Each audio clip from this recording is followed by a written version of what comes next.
Okay, Intramuros ba? Good morning, Intramuros. Teka nga, ang pangit. Good morning, Mapuans. It's 9:56 in the morning. And ngayon yung schedule namin for interview sa isang Mapuan CPE graduate, si Sir Nino.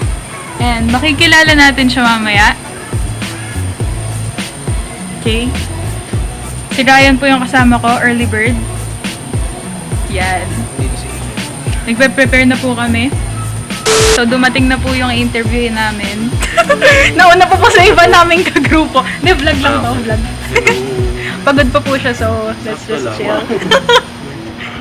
Yan. Bad trip po si Rai. Bad trip sa'yo. Yan, okay.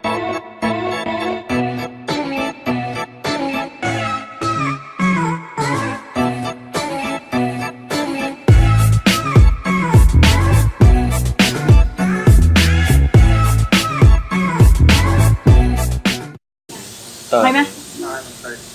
Hi, good morning! Today, kailangan may English!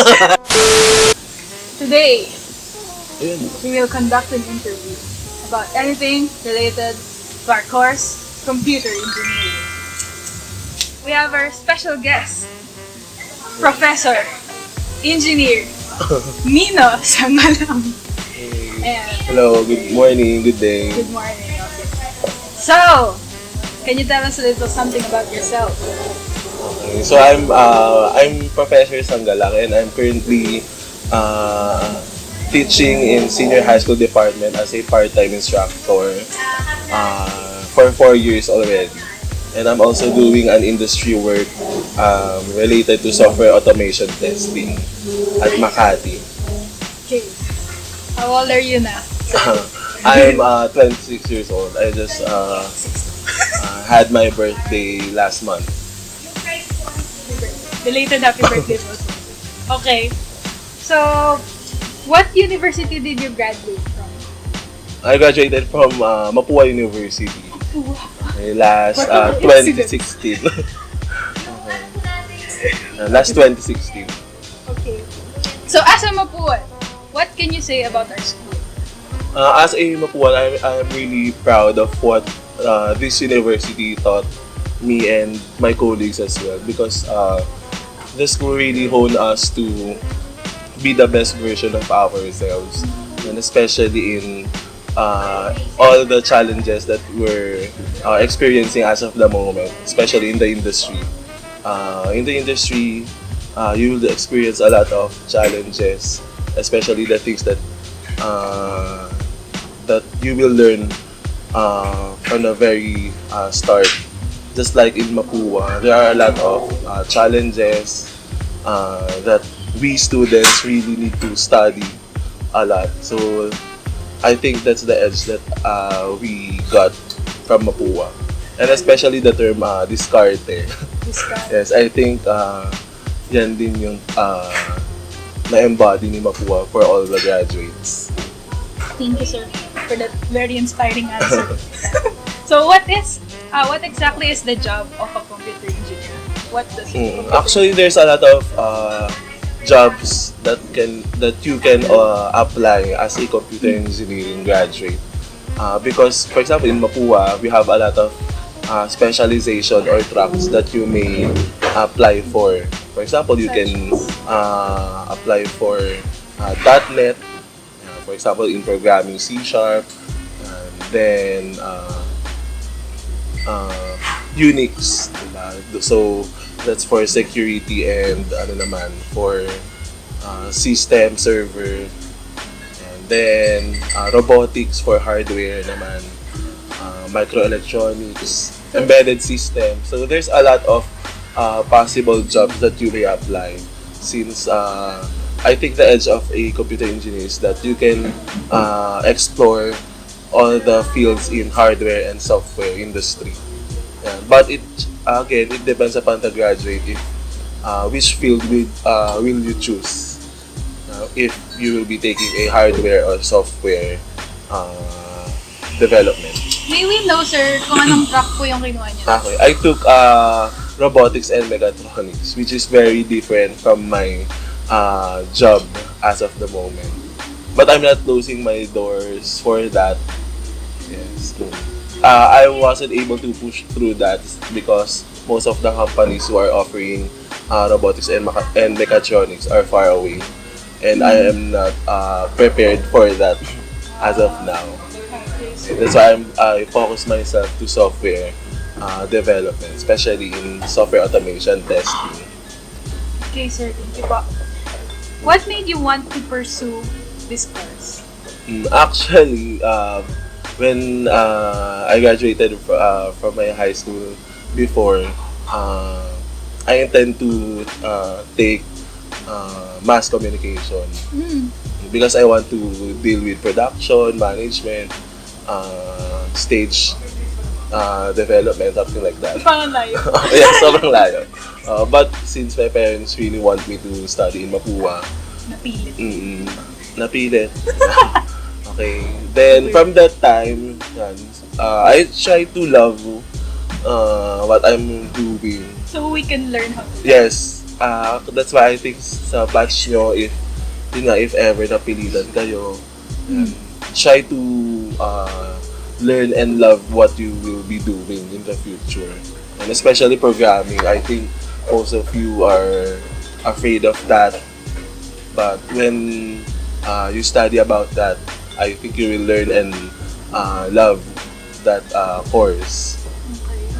Ito sir, marami kasing naguguluhan. Can you give us the differences between computer engineering, IT, and comsci? Kahit short lang. Okay. For me, based din sa mga sa people that I've encountered. For computer engineers, I think they're much broad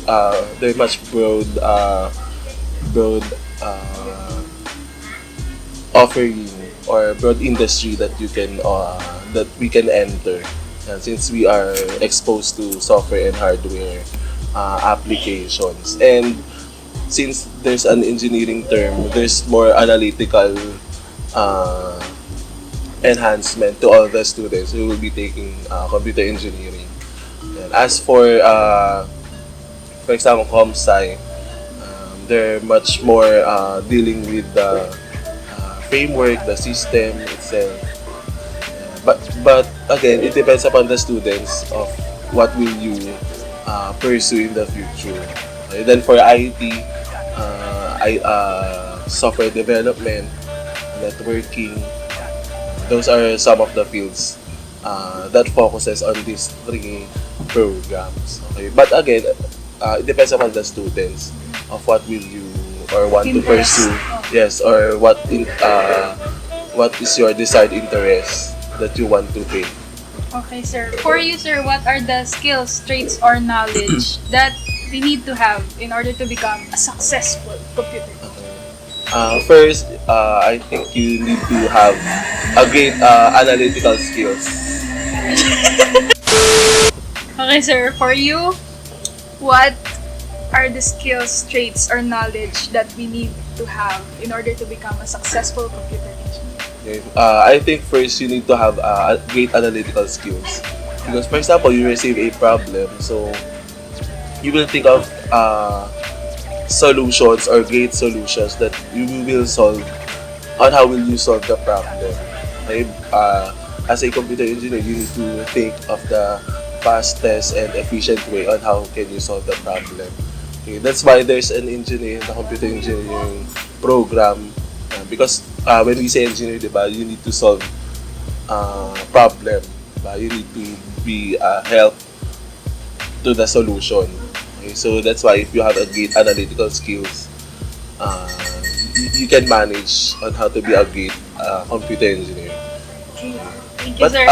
But don't be afraid. That can be developed naman. Okay? That can be developed in the future. So for you guys, you can still improve on that.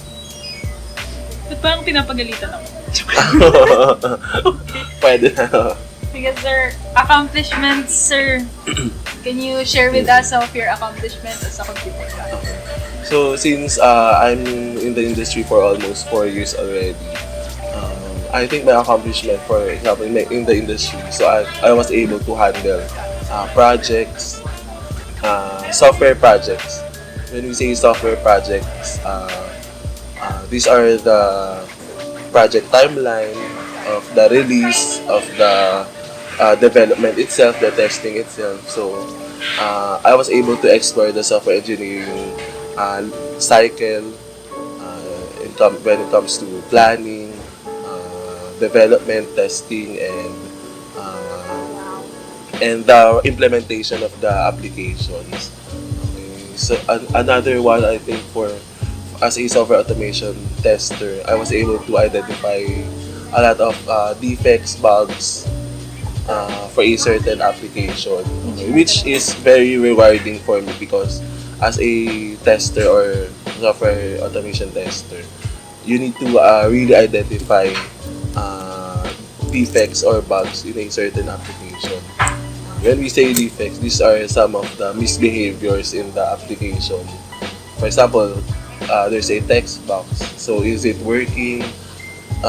Does the validation really works? So I think that's what my accomplishment as of now. And also I'm handling student interns in the company. So so soon probably some of you guys will be taking your internship. So I'm also handling interns. Yeah, I also teach them and guide them in their corporate world setup. I think that's also my achievement because I had a lot of interns who are now successful. Their success is your success. I hope so. Okay, sir. Next question. How is the demand for computer engineers in today's industry? And how do you think the demand will be around the time that we graduate? Since there's a growing development for IT industry, there's a lot of opportunities for everyone. Especially moving forward, if we will be saying after 20 years, everything will be automated, everything will be developed. So most of you and or all of us will be the contributors for that implementation. Okay, so that's why after you graduate, just apply to all the companies because there's a lot of opportunities and jobs that most of you can apply for.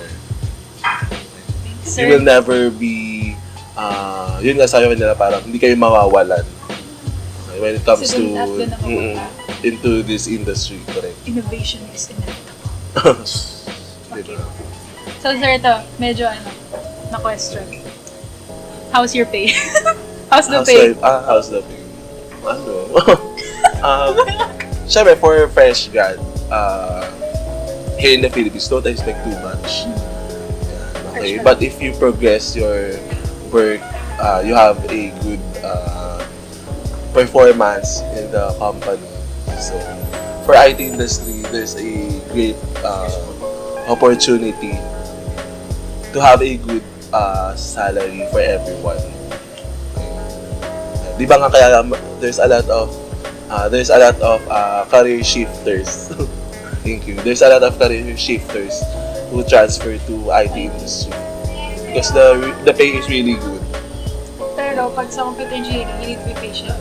Yes, correct. Actually, in all jobs naman. Alam ko yung tanong, how's your pay? Di ano? Oo nga. Parang gano'n. So, good naman. So. Good naman. Estimate. Can I say it? Yeah. Estimation. Sige, ito na lang. Sige, figures. When we say figures, sige. So, I'll just share na lang the average. Siguro, average range rather. I heard sa'yo. For me, sige, yung range is between 20 to 30. Okay, so just compute. Okay. When I graduated, When you graduated? Siyempre ngayon. But I think in the other companies naman, they offer more than that. But for my experience, it's between most of the companies that I've applied for, they offered something like that. between 20 to 30 or 20 to 35. Okay. 20 to 35,000 per month. Thank you, sir. Can you So give us... just compute Okay, just... on those ranges. Parang hirap, tagal pa makabili ng bahay na. Oo, correct. Okay. Can you give us, sir, some tips on how to survive the course? The course, yeah, just do your best every day. Okay? Because in Mapua, there's a lot of challenges, a lot of activities that you need to comply. That's why I suggest you always do your best, and if you really have your time to do a certain activity, do that now. Saan ang gagawa mo pag kayo nanto ka or tinatamad ka? Ang Practical goal, application. ang goal ko kasi nun before, parang if may activity na, gagawin ko na agad. Okay. So if may inaantok na, Di ako you need to find solution for you.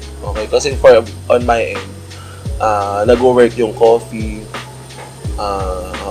or magwawash ako ng face para magising. But I think hindi siya applicable sa lahat eh. Yan. Yung iba naman energy drink. Okay, so yun, just to accomplish the task as soon as possible. Okay. Kasi again, based on my experience, sa Mapua maraming binibigay na activities, sobrang dami. So that's why if you will be doing a certain activity ahead of time, that would be more beneficial for you.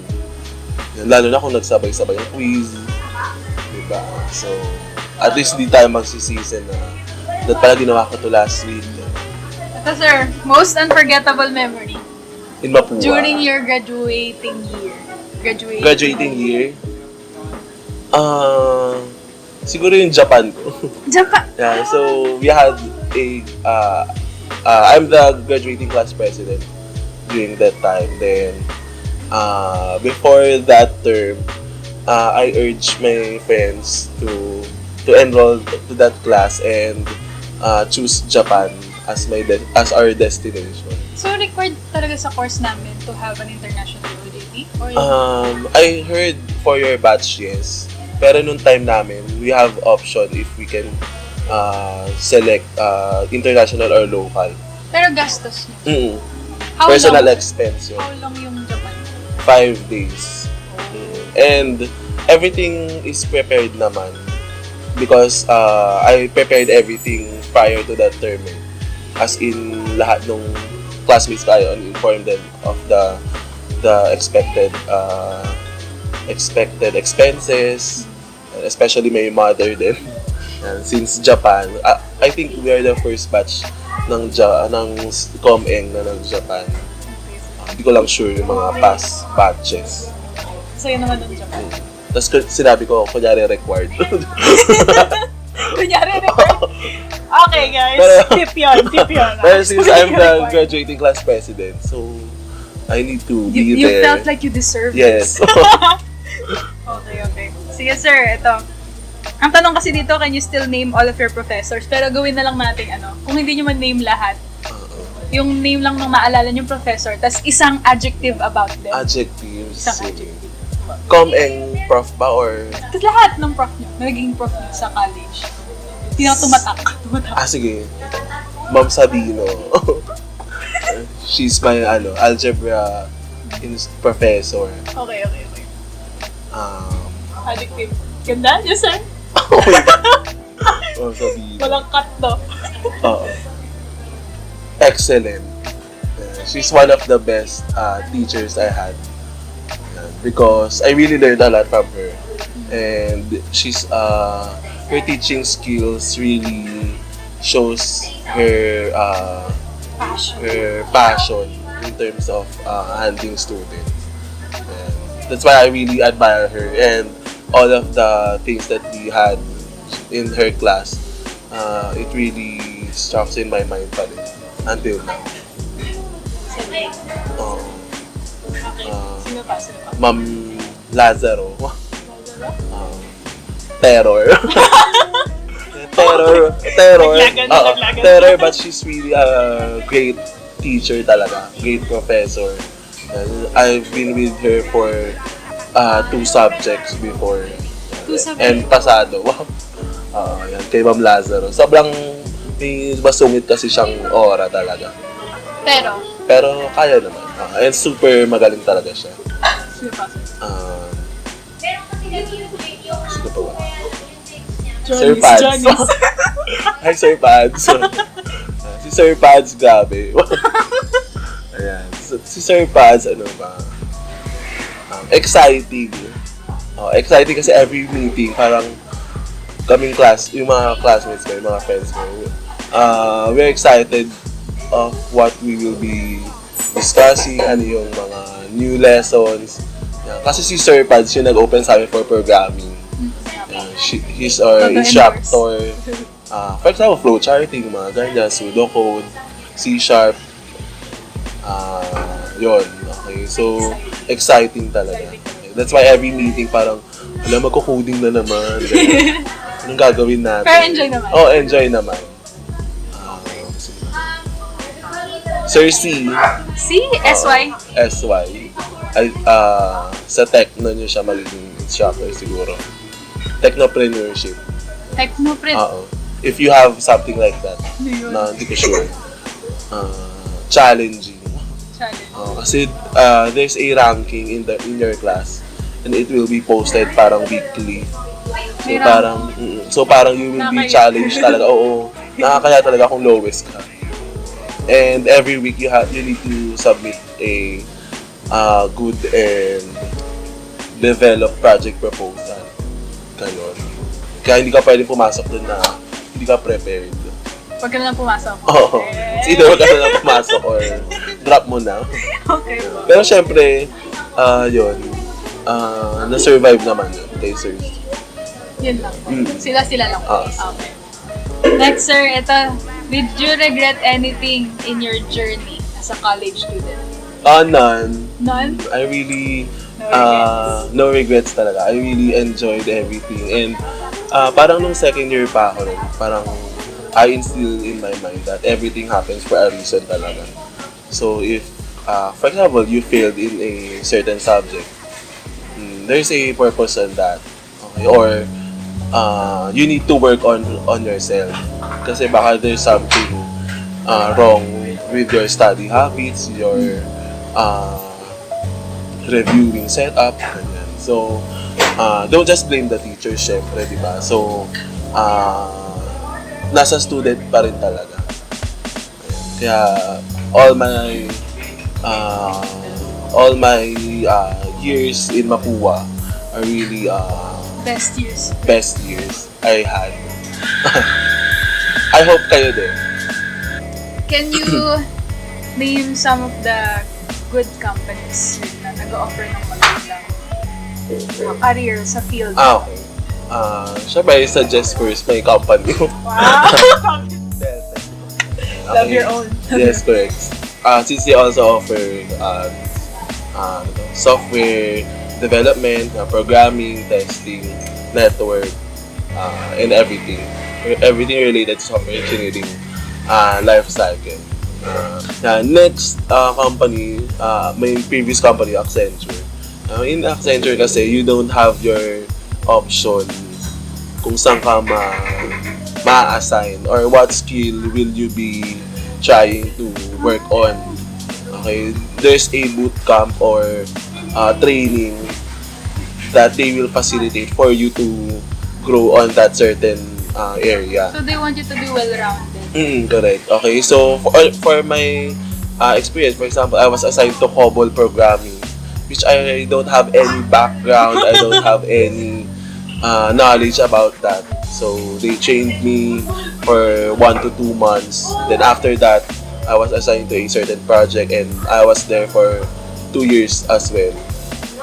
Okay, so another one, actually there's a lot of companies in BGC right now.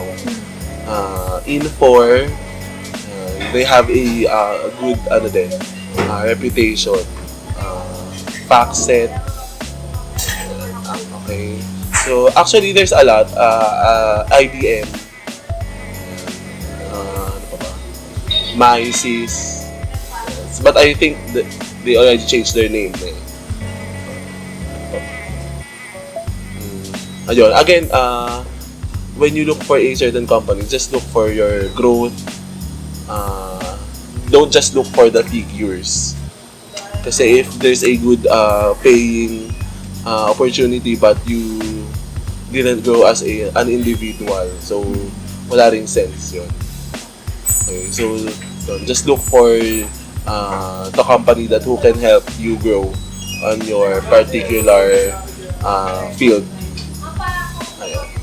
Okay, sir. To close this interview, one last short message for the Mapuans na freshies ngayon. Ayun. So, for all the batch 2019, no? Batch 2019 computer engineers, so I hope you do your best in all of your subjects. Don't just prioritize for a single subject or just focus on a certain subject, but focus on everything. Yes, because in all those subjects, you will learn a certain application on yourself, diba? Not just on learning a specific, for example, sa math, diba? That's not just a mathematics subject, but that will also hone you to solve a certain problem on how will you solve faster than you could ever. Okay, so as a computer engineer, do your best and always seek for learning. Okay, because para wala kayong regrets in the future na, ay, dapat pala ginalingan ko for this subject. Ayun. Okay, so just do your best and aim for learning, not just for passing. Thank you, sir, for your time. Okay, good luck!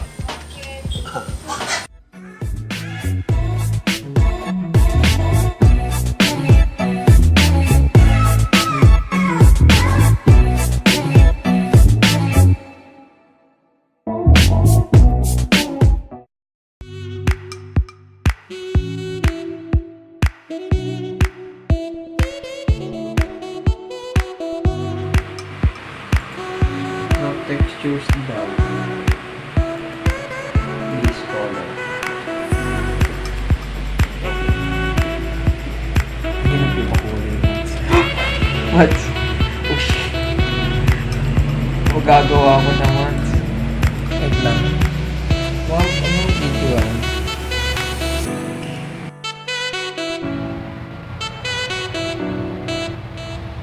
So, bale, ito lahat ng aking na-apply, dito ko na-apply lahat ng aking natutunan. So, yan, may ano po, may 3-point lighting pa yan. Yan. Masterpiece. Wow.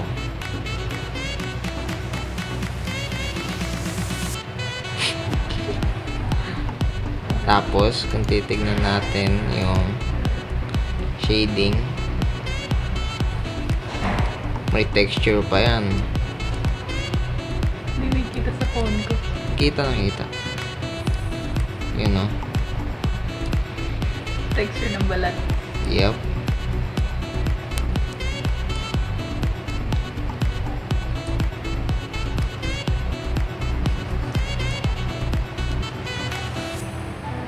Tapos habang mas natututo ako, bala ko mas gawing mas katotohan, mas mukhang makatotohanan.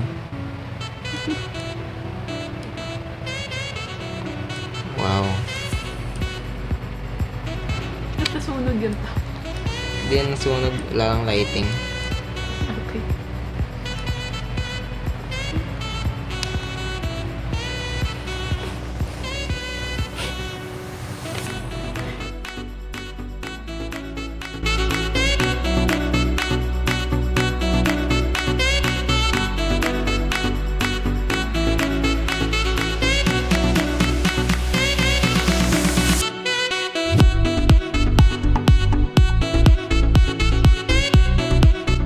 So ngayon po, lalabas na po kami sa Diligence Cafe.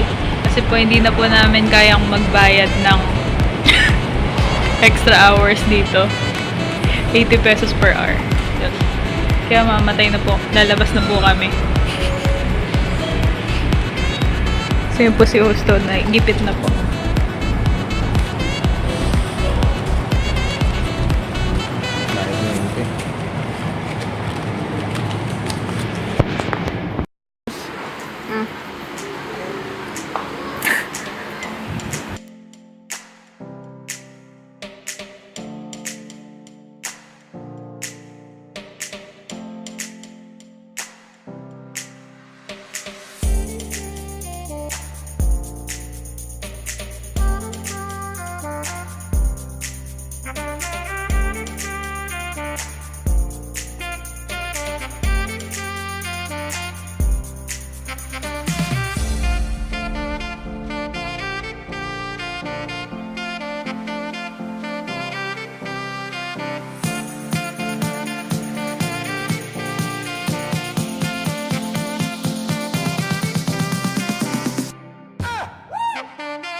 So yun po, no?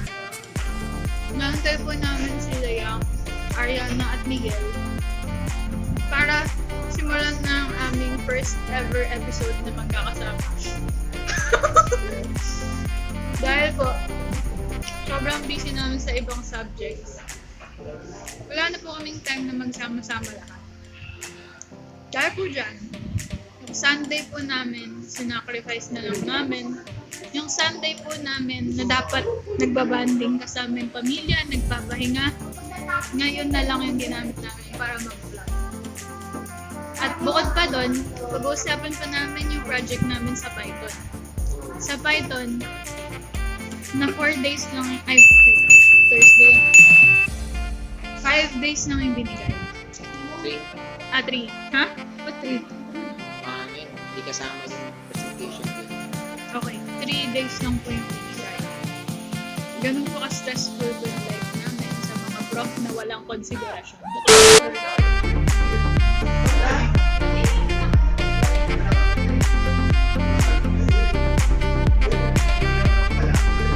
So yun po, isa-isa na silang pagdatingan. Si Miguel po, bumaba lang dahil bibili siya. And si Ariana po. Yan. Kulang na lang po namin si Yang. Gusto po sobra pong nilaman na ng Python. So, ginagawa niya na po yung file ngayon. Ata.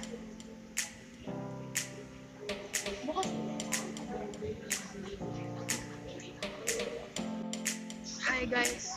Good afternoon? Afternoon na po sa inyo dyan. Dito po kami ang Group 4. Nakita niyo ba? Kulang na lang po si Yang, pero kumain lang po siya.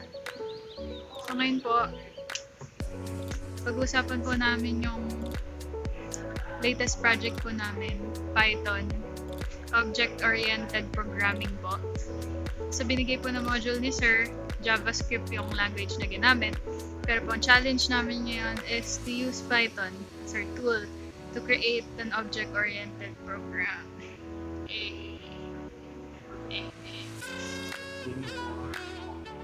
Tapos po, si Ariana po, nag-aaral na po siya ngayon ng Blender, the last air blender. Pity laugh ba yun? Okay. Ano yan, unggoy? Nanonood tutorial kanina. Nakagawa po siya ng unggoy. Gusto ko siya sunugin.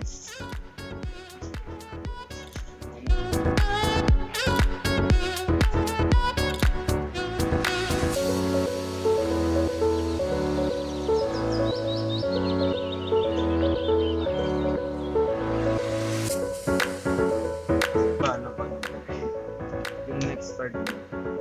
Sinong panalo? Ito na yung sasabi kong same rank. Pag halimbawa, parehas kayong 4 clouds, 4 hearts. Same yun, di ba? Parehas kayong 4. Mag-draw down kayo. Equal to the rank. Equal na sa rank na yun. Apat. Sa the table. nakalista sila sa program. Nakalista naman yun na yung number 0 na card ito, number 1 na card ito. Yung number 0, yan. Pwede ko i-compare yung number 0 mo tapos number 0 ng kalaban. Tapos kapag yan, mawala na, pwede ko sila tanggalin so minus 1.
So, bale, tapos na po kami sa object-oriented programming namin po sa Python.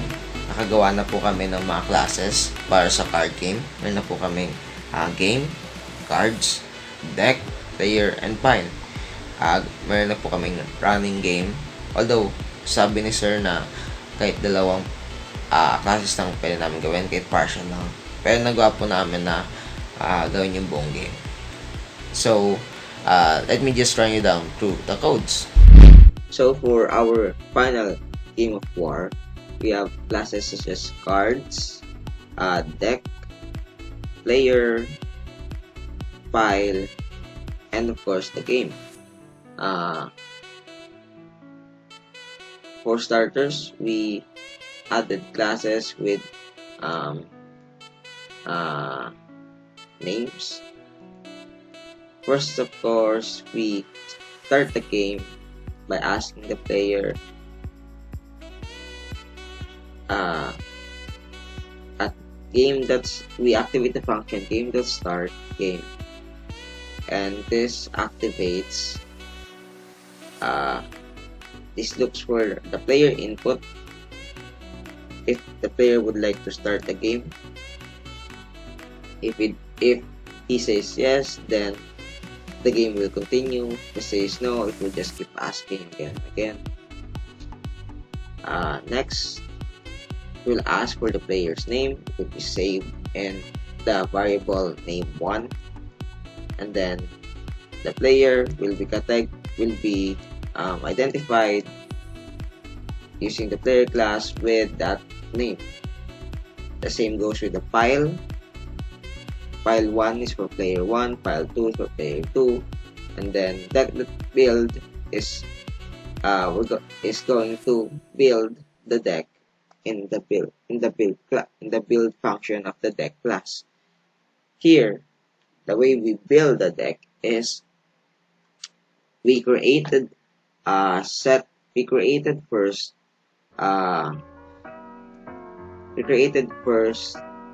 normal cards. We enlisted 14 cards of each suit. So 14 cards of diamonds, 14 cards of spades, 14 cards of hearts, and 14 cards of clubs.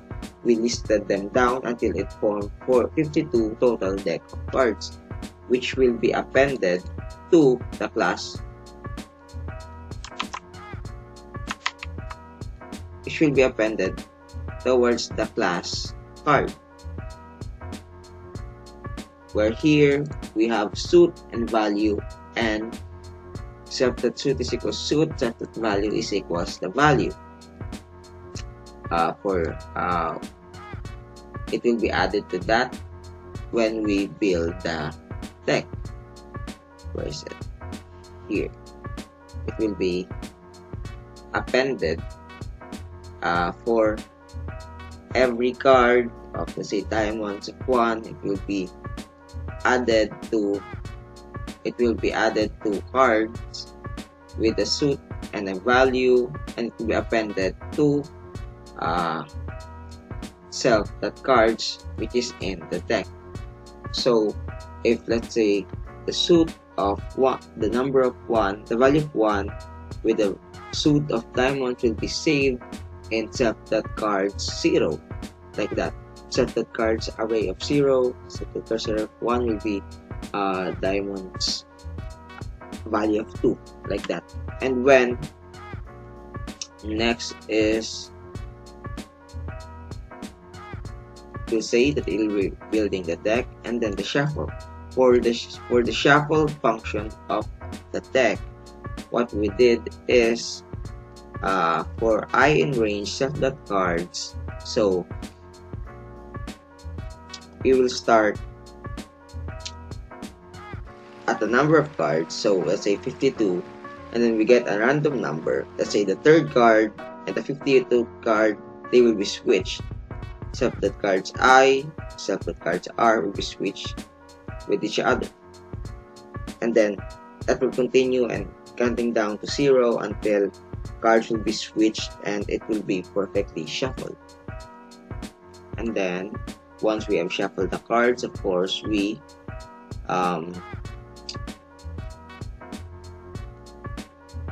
distribute the pile. When we distribute the pile, pile 1 here for the pile class, we distribute the pile by adding 26 cards to each pile of each player. So we append the front card, the front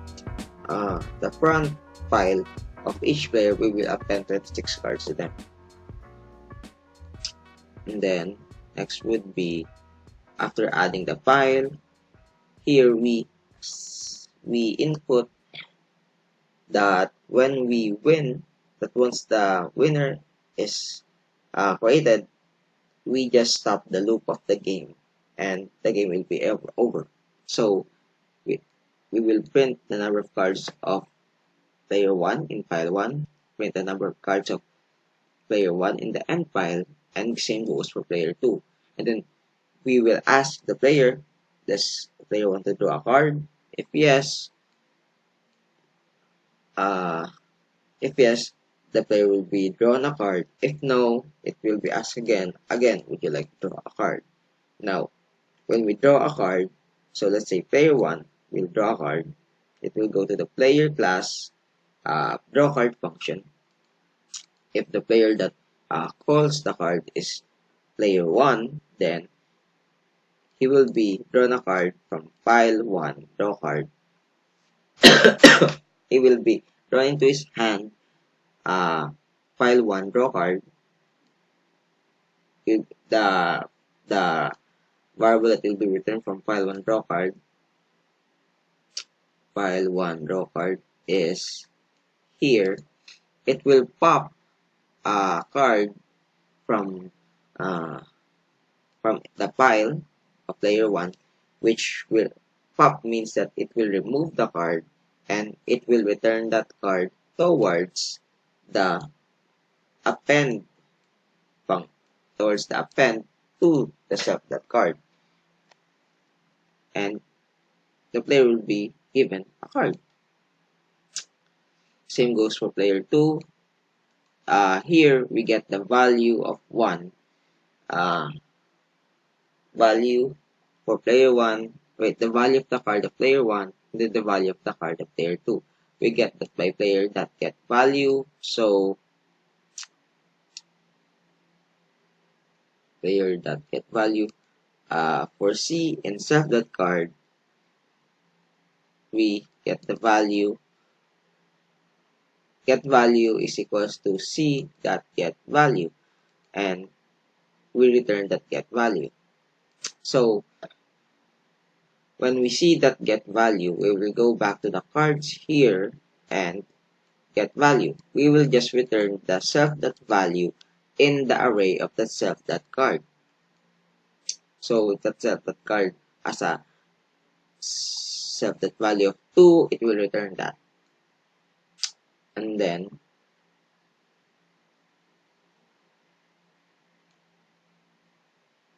same goes to player 2. Now here is when the comparison begins. If value 1 is greater than value 2, we print player 1 wins the round, and the card will be added to his pile, to his end pile. Both cards will be added to his end pile. If player 2 wins, then those cards will be added to his end pile. Now, the pile 1, the pile plus add to end will just append the card from the player 1's hand. It will just pop it. That's what the player 1 that remove card will do. It will just pop that card and will add to his add to end. It will add to his end pile. Okay. Now here is what it gets complicated. When with war is that when you have the same value of card,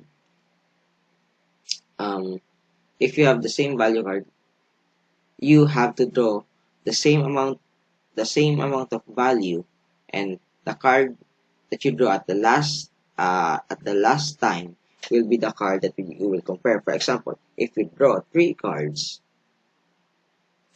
if you both draw three cards and you both got a tie, you will draw another three cards, and whatever wins there, you will have all the cards in your end pile. So let's say three, it's a tie, you draw three cards again. So let's say that will be a total of 8 cards. So if you win, you will have 8 cards into your end pile. And that is how we win war. And let's say if it's a double war, the same pattern goes. You just continue and continue until one of you wins, and then you get all the cards. Now for this, I will just explain this later. So let's say value loop is equals to value 1. Value loop would determine how much times we will draw the card. And this means that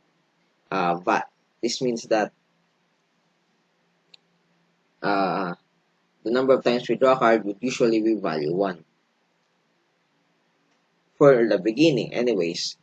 And value drop total is equals to value loop, which is total amounts you will draw the card. This is really helpful because when we get a double war, we will need to add the amount of times we needed to discard. Because if we just use value loop or value 1, it will just think of the last value of your last card. But here it will add up all the cards. So let's say you got a tie at 3, you got a tie at 5, it will add 5 and 3, it will be 8. So the total cards that will be added to your end pile will be 8. Now for the here anyways, if value 1 is greater than the front card, because there will be a problem if the amount of cards you will have to discard is greater than the length of your front cards. So let's say if you have to draw 3 cards but you only have 2 cards in your front pile, there will be an error there as you cannot draw more cards anymore. So what I did here is just if that is the case, I will just turn the value into the same amount of length of that card. So if 3, you only have 2, I will just turn it into 2 so that there will be no problems. The same goes with for value 2 of player 2. Here, while value 1 is equals to value 2, meaning that if it is still in a war, for iron range, value loop, it will draw that card, it will draw the value, the same amount of value of that card that many times. It will print the card player 1, that card show, oh yeah, I haven't explained this earlier, but the show card, it should be around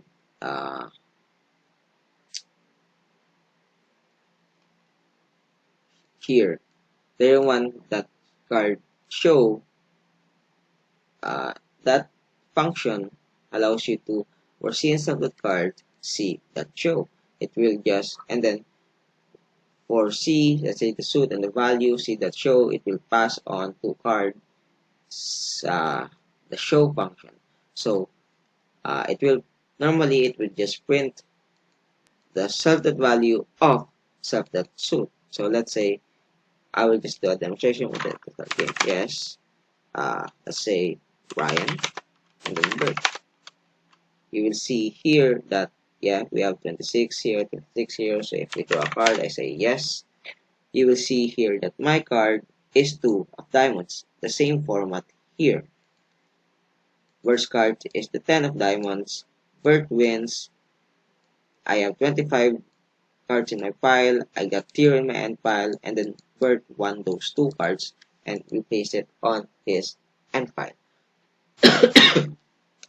Now there's also, since we're dealing cards here, if the card value is 11, then we say that it's a jack. If it's 12, it's a queen. If it's 13, it's a king.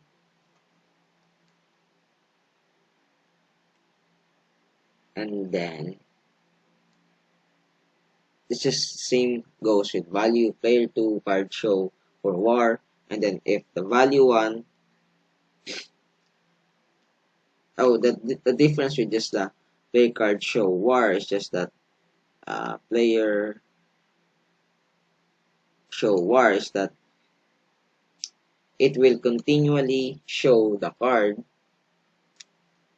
and will just show the final card that is being drawn. So let's say you draw a card, you draw 3 cards. So uh,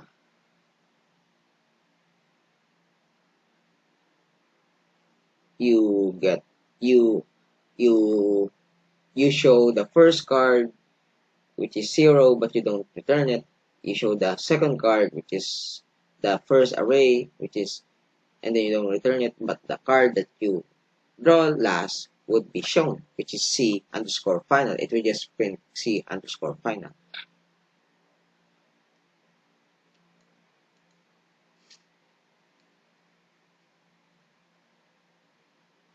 Let me see here, and then um, and then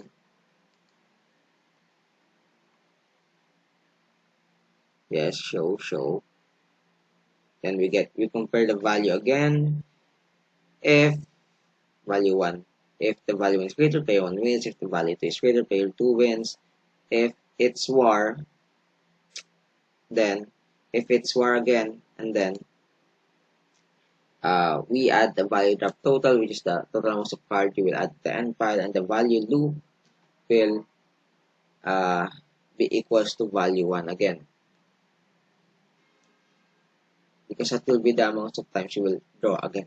So next is if pile is if the pile of the players are 0, we call the function game.getWin. Game.getWin means that it will show the amount of cards, and if player 1 is the end pile of player 1 is greater than player 2, then player 1 wins, of course. And if player 2 end pile is greater than player 1 end pile, player 2 wins. And it will return a value of 1, which is win. Now, this will terminate, this will stop the loop, and it will end the game. And it says game, it will show a game over. And that is the concept of our game of war. I hope you enjoyed it, and I hope you understood what we are trying to say. Let me just show a final demonstration. Yes, Ryan, Bert, yes, Yes. Yes.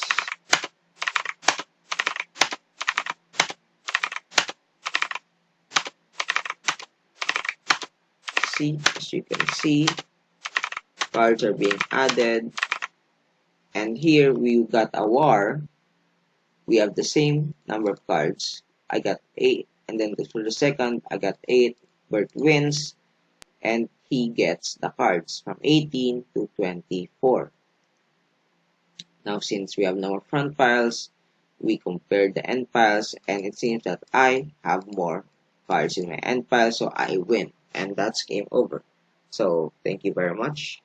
And that is our program. Morning, kids. So, ngayon, nandito ako sa dorm. Time check. 11:43. Ayan. Pasok na ako, may. Papasok na po ako. At yung mga walang pasok na yan, Thursday. What's up, dude? Yeah. Nag-aaral lang ako gumawa ng You see, he's from America. From America mo to. So you know to study how to make vlog. Kailangan kasi. Vlogs for days!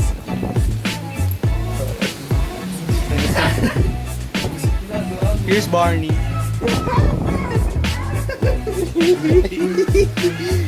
So, papasok na ako. Huwag na pumasok pa rin. Alas na. Oras ba? 11:44. Nagawa pa kaming research. Saka ng Wiley. Saka ng ng bata. So, we're here na. And what are our plans for today? Tutulog. But they can understand you there. We'll sleep. Bakit? Sleep ba naman? Yes, we should. We'll sleep. In English. Sleeping only. So yun. Ito ang mga sugar. Ito, nalabas na po kayo.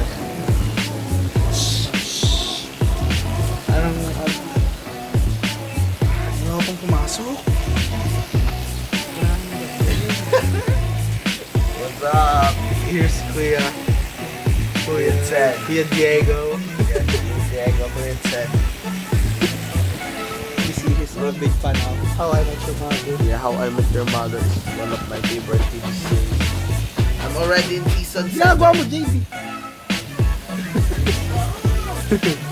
So yun, sa school na lang, pabalag ko ng aking mga kalase. Mga kalase ko. Bye-bye! Pagkagaling-galing sa research. Say goodbye. Bye-bye! Bye, kids. Bye, kids.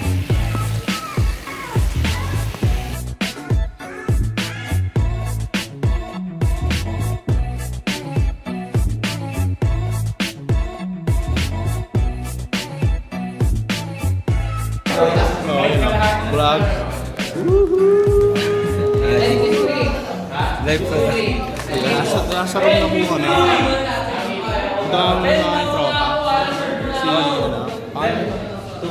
Tropa kong gamer. Miguel. Ako nga si Miguel.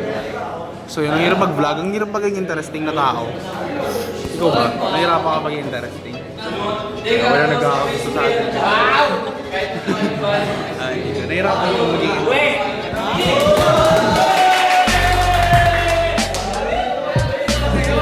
bago.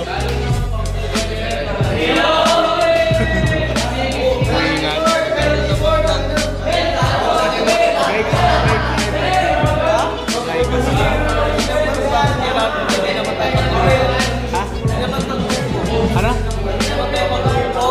Ayos lang yun. Yung kasama ko eh. Ayos lang yun. Pinakita ko nga sila.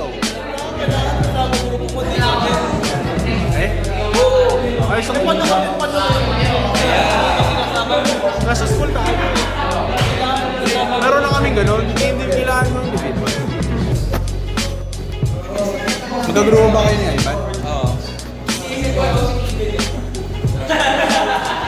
Kasi ma'am. Kaya ibalag mo yung vlog ko. Hindi niya ako. Titignan mo yung stability. Parang DSLR. Yung happy ah. Diba?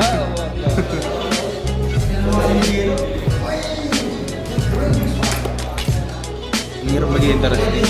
Hirap mag-vlog. Kakawa naman. Gusto ko mag-basketball.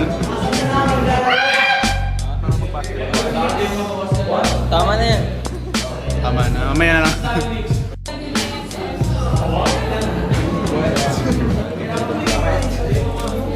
Calculus time. And nag-vlog.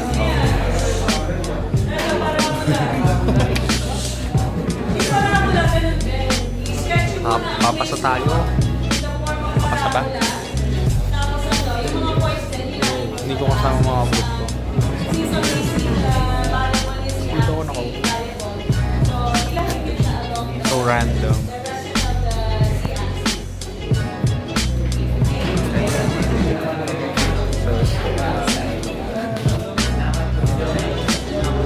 Ba't naging ganun na? Kanina bilog pa yan. What? Kaya na lang, mahuli tayo na. Lobat na pala ako. Tapos na calculus. Pwede na umuwi. Pwede na umuwi. Pwede na umuwi. Ayoko na. Wala kayo dyan. Hindi na ako umuwi. Hindi na ako. Bye-bye.